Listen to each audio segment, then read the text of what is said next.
Hello दोस्तों, आपका हमारे यूट्यूब चैनल चक दे इंडिया में स्वागत है। आज हम आपको भारत के राष्ट्रपति का निर्वाचन, योग्यता, पदावधि, पद की रिक्तियाँ, महाभियोग, क्षमादान का कॉन्सेप्ट इजी लैंग्वेज में क्लियर करेंगे। आइए आगे चलते हैं। भारत का राष्ट्रपति संविधान के भाग 5 के अनुच्छेद 52 से अनुच्छेद 78 तक में संघ की कार्यपालिका का वर्णन है। संघ की कार्यपालिका का वर्णन अनुच्छेद 52 से अनुच्छेद 78 तक में बताया गया है। संघ की कार्यपालिका में राष्ट्रपति, उपराष्ट्रपति, प्रधानमंत्री, मंत्रिमंडल तथा महान्यायवादी शामिल होते हैं। राष्ट्रपति भारत का राज्य प्रमुख होता है। राष्ट्रपति जो होता है वह भारत का राज्य प्रमुख होता है।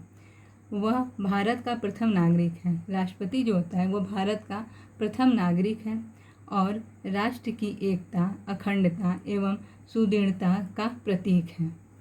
निर्वाचन, राष्ट्रपति का जो निर्वाचन होता है वह जनता प्रत्यक्ष रूप से नहीं करती है, बल्कि एक निर्वाचन मंडल के सदस्यों द्वारा किया जाता है। राष्ट्रपति का जो निर्वाचन होता है वह एक निर्वाचन मंडल के सदस्यों के द्वारा किया जाता है, जनता द्वारा प्रत्यक्ष रूप से नहीं किया जाता है। इनमें निम्न व्यक्ति शामिल हैं: संसद के दोनों सदनों के निर्वाचित सदस्य, राज्य विधानसभा के निर्वाचित सदस्य, केंद्र शासित प्रदेशों दिल्ली व पुदुचेरी विधानसभाओं के निर्वाचित सदस्य। इसमें कौन कौन से व्यक्ति शामिल होते हैं? तो संसद के दोनों सदनों के जो निर्वाचित सदस्य होते हैं वो शामिल होते हैं। राज्य विधानसभाओं के निर्वाचित सदस्य शामिल होते हैं, लेकिन राज्य विधानसभाओं के मनोनीत सदस्य नहीं शामिल होते हैं। केंद्र शासित प्रदेशों दिल्ली व पुदुचेरी विधानसभाओं के निर्वाचित सदस्य शामिल होते हैं, मनोनीत सदस्य शामिल नहीं होते हैं। नोट: राष्ट्रपति उम्मीदवार के प्रस्ताव का अनुसमर्थन कम से कम 50 निर्वाचकों द्वारा किया जाता है। संसद के लिए राष्ट्रपति का अभिभाषण केंद्रीय मंत्रिमंडल तैयार करता है। संसद या विधानसभा का कोई भी सदस्य राष्ट्रपति निर्वाचित हो सकता है, किंतु निर्वाचित होने से पूर्व उसे अपनी सदस्यता छोड़नी होगी।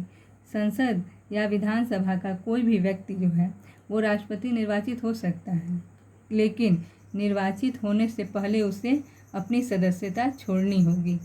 योग्यता, अब आगे देखिए भारत के राष्ट्रपति की क्या योग्यता है।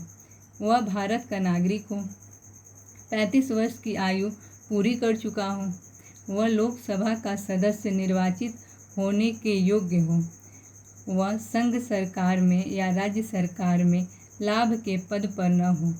जो व्यक्ति संघ सरकार में, राज्य या राज्य सरकार में लाभ के पद पर न हो, वही व्यक्ति भारत का राष्ट्रपति नियुक्त हो सकता है। वह भारत का नागरिक हो, 35 वर्ष उसकी आयु पूर्ण हो चुकी हो और वह लोकसभा का सदस्य निर्वाचित होने के योग्य हो। पदावधि, राष्ट्रपति की पदावधि उसके पद धारण करने की तिथि से 5 वर्ष तक होती है। यानी राष्ट्रपति जब निर्वाचित होता है तो वो जब अपना पद धारण करता है तो उस तिथि से 5 वर्ष तक होती है। वह अपनी पदावधि में किसी भी समय अपना त्यागपत्र उपराष्ट्रपति को दे सकता है। यानी राष्ट्रपति अपना त्यागपत्र उपराष्ट्रपति को देता है। पद की रिक्तियाँ, राष्ट्रपति की मृत्यु, अगर राष्ट्रपति की मृत्यु हो जाती है तब उसका पद रिक्त हो जाता है।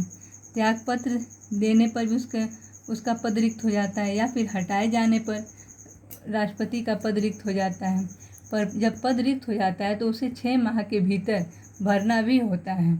यदि भारत का राष्ट्रपति अपने पद पर कार्यरत न हो तो उपराष्ट्रपति कार्यवाहक राष्ट्रपति के रूप में कार्य करेगा, और यदि उपराष्ट्रपति